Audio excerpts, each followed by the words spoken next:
Oh yeah, tasty Land Cruiser. Big wolf a dog. Hey mate. G'day world, it's your good buddy Unclehodge here today. We have a very special guest today on the Quiet Rifle. My father, my friend, undisputed foosball champion of the world, Lord Protector of the Realm, King David. How you going, Dad? How you going, world? World of meathead? So today... Oh, wow. Oh, Is this the wolf? Yep, the wolf has followed us inside. Hopefully he doesn't decide that this is his place and we all over everything, but we'll see how we go. So today, this is the subject of our video. A 30 caliber FX Crown. Being that we're Aussies, it's not suppressed. So... FX Impact, not a Crown. Oh, yep, my bad. They look so similar. But we are going to diagnose and tune this thing. We want to get it running really nicely at probably about 900 feet per second, and then we're going to chart up all of the lower power settings using Strelok Pro so that we have a power setting and a quiet setting without having to re-zero the scope. So we'll fire up the Crony and see how we go. And so there's no silencing built in, so we have to try and get it running at its optimum quietness in this country. Yes, at the moment it's a little bit loud. It's an older impact, so it had a few issues and it's gone for repairs, and now it's back with some new guts in it, and we're just going to make sure it's all running nicely. When you do any tuning like this, always do a control group first so that you're not just flying blind. You need to know that you're actually changing something for a reason. Don't just go tweaking anything. So that's what we're going to do now.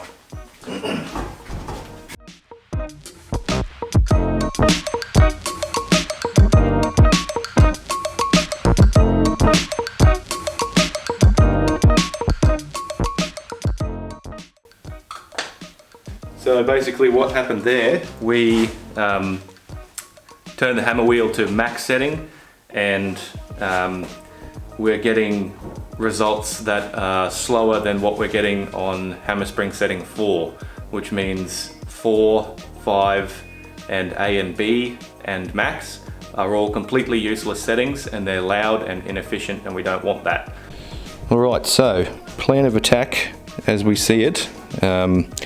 We know that we've got too much hammer spring already, so I'm not going to bother maxing it out, but we are going to crank up the regulator pressure another 5 bar because it's at 140 something, which looks like the 25 caliber setting that the factory would have put on it, or rather the factory that rebuilt it would have put on it. So we're going to wind it up to 150 and then start taking hammer spring off. And we'll measure as we go, keep track of how things are going. We'll watch the velocity go from low to high and then start going back down again, and we're going to try and find ourselves right at that special peak where everything is as efficient as it can be.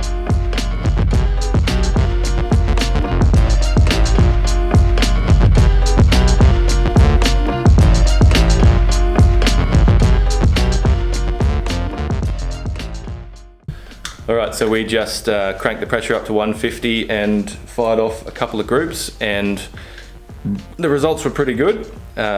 So we think what's happened here is, now that there's more regulator pressure, where the hammer spring is at the moment is somewhere in that downward trend. So we're going to give it a little bit more hammer spring. Well, before we do that, we're going to shoot a whole mag through it and check out the numbers so that we get a nice, good, consistent string. And then we'll decide whether we want to go up or down, but I'm pretty sure we want to go up a little bit just to bring it up to 900 feet per second, and that'll probably be enough for what we want to do, so we'll go ahead and do that.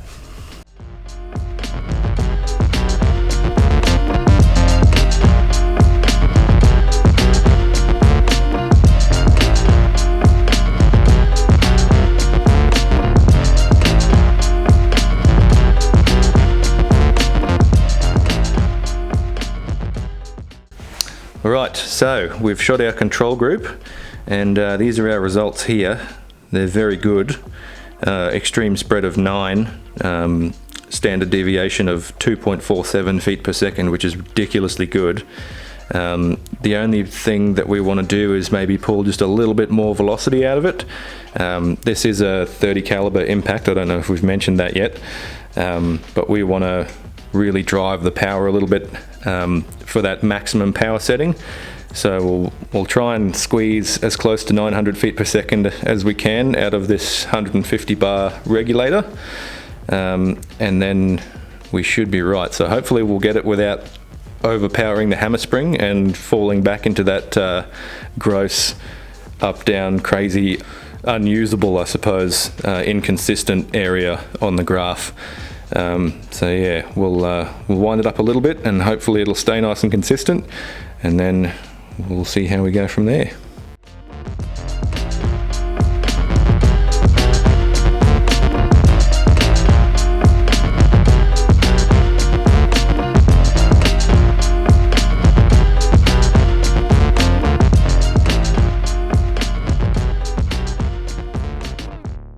Alrighty, so we have just adjusted the hammer spring with that 150 bar regulator pressure setting.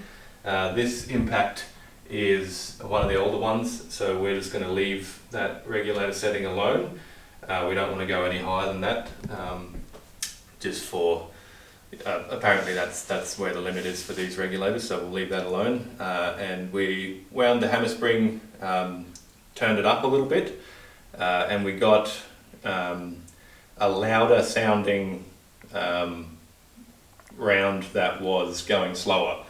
So we've dropped from the average of about 870, 880, definitely 880, all the way down to about 860, and it's loud and inconsistent. So being that we're at the maximum regulator pressure, we're just going to wind that hammer spring back out again, turn it down a little bit until we get back to that nice 880-ish feet per second tune, and we'll use that as our max, and then we'll do some more crony work on the lower power settings that are nice and quiet, so that we have a quiet usable tune and a full power tune.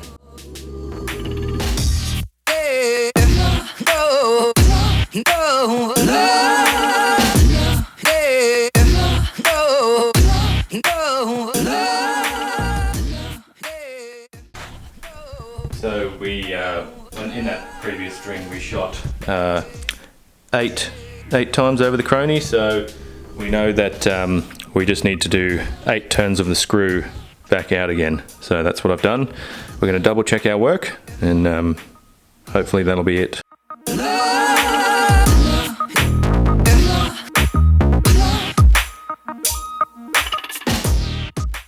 Well, if that doesn't make you smile, you've got a soul that's made out of stone. We just got an extreme spread of 6 and an average speed of 881 feet per second. Standard deviation of 1.68 feet per second, which is just obscenely good. So we're just gonna keep on trucking with that. That sounds like a very stable tune to me. You're not gonna see that consistency in many other places. This is wonderful FX craftsmanship. I'm very impressed by that. So we're gonna run with that for our max power setting. And now we're just gonna go and check the average velocities of the quieter power settings. So I would think that that would probably be maybe 4, 3 and 2 as far as quiet usable settings will be. So we'll just shoot some groups through there and we'll see how we go.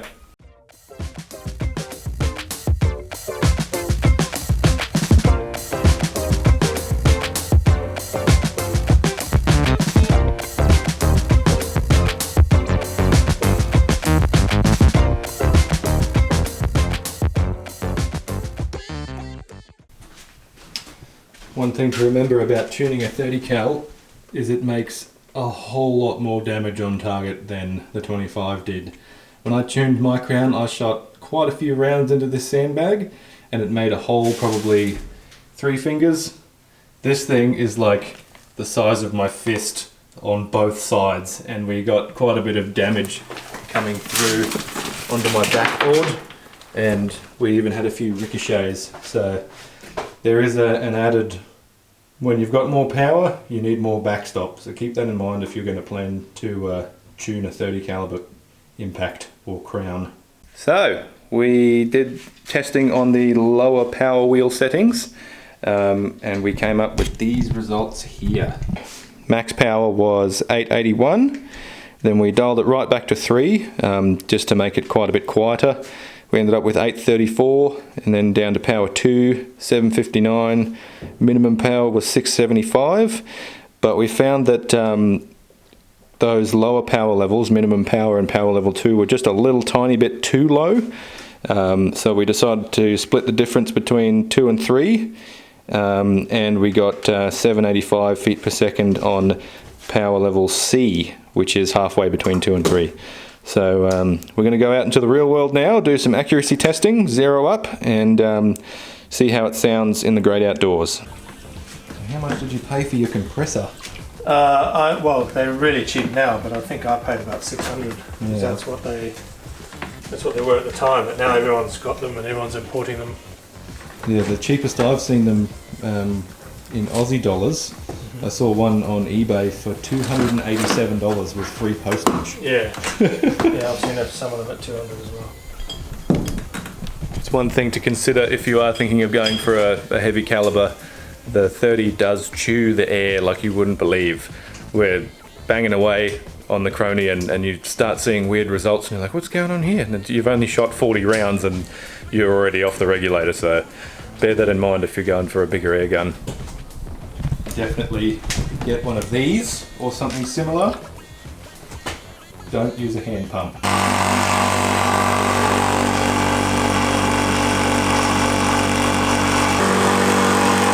one can do the same.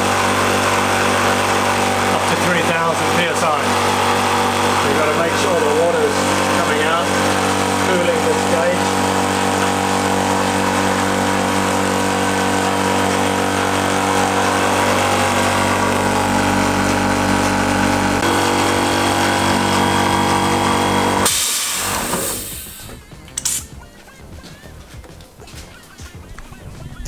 You got to stay on your toes with these things. There's no automatic shut off, so.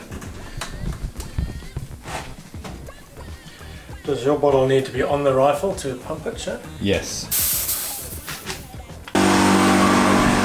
So that little air compressor is pretty sweet. Probably going to have to get one. I'm well and truly over hand pumping.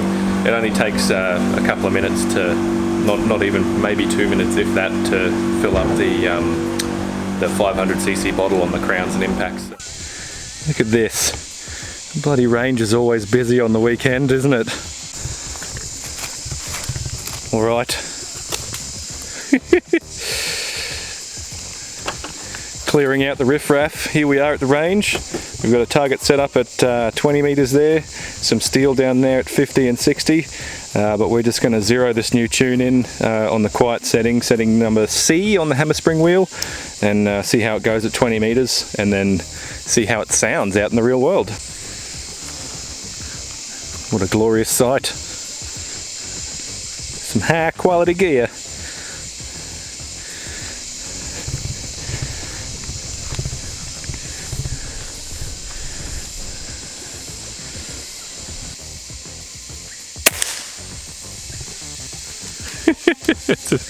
Horses are just like, I'm out.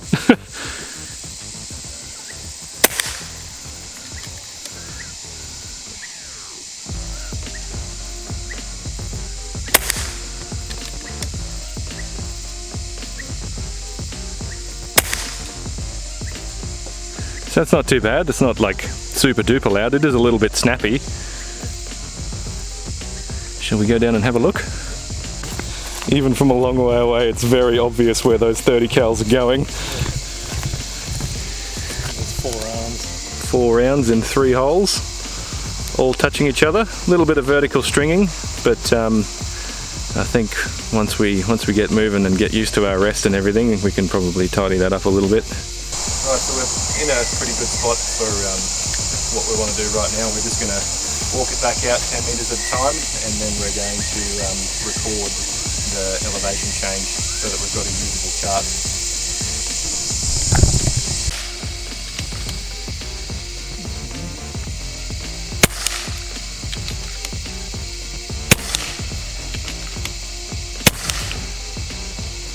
They're all the same height. Interesting. we might have just stumbled across the old maximum point blank range. Steel target, 50 meters. Gotta love that 30 cal ting.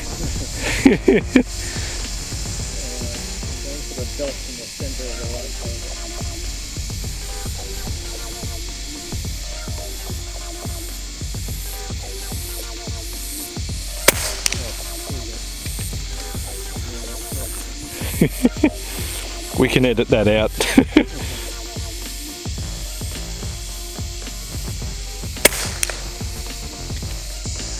So we've done some shooting with the lower power levels on the quiet settings, so we're going to go for an accuracy group now with the full power settings. So this will be a bit loud and a bit snappy, but it's going to be good to know that the tune is actually producing good results.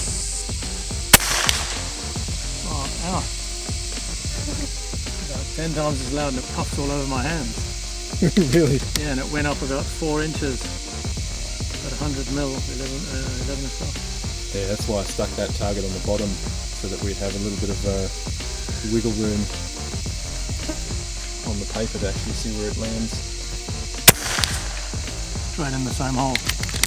Yeah, it should be exceedingly accurate on full power. Pulled it a bit. And it should almost hit the same hole again.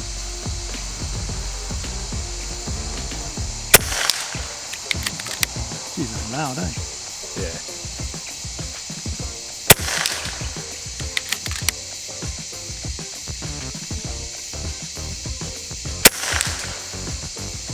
Yep. Alright, let's go down and have a look, I think. High and to the left.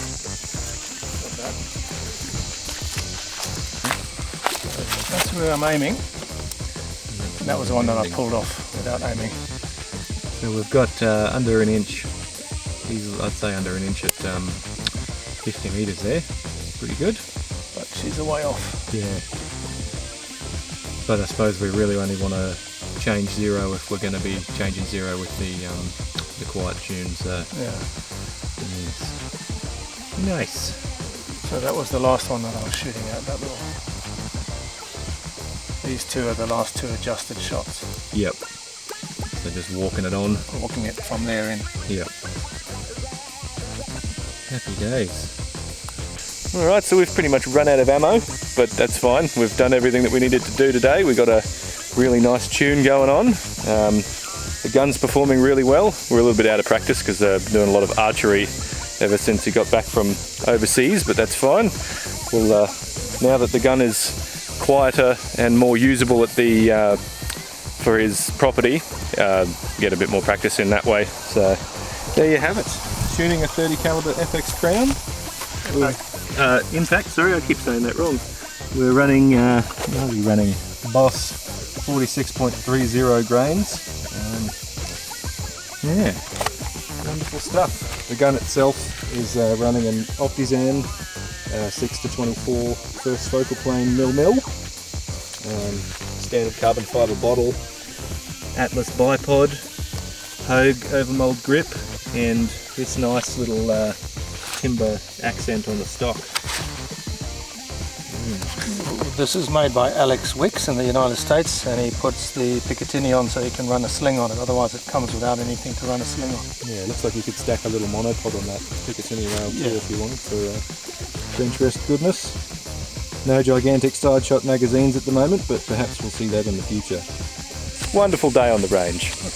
No wind as well, which is shocking. Well, there's a small amount of wind. You can probably see it in the trees blowing up there. It's only about 3 or 4 k's an hour though, so awesome day. Awesome day. Well, there's guns to clean and beers to drink, so if you like the video, hit that like button, and we'll catch you in the next one. Cheers.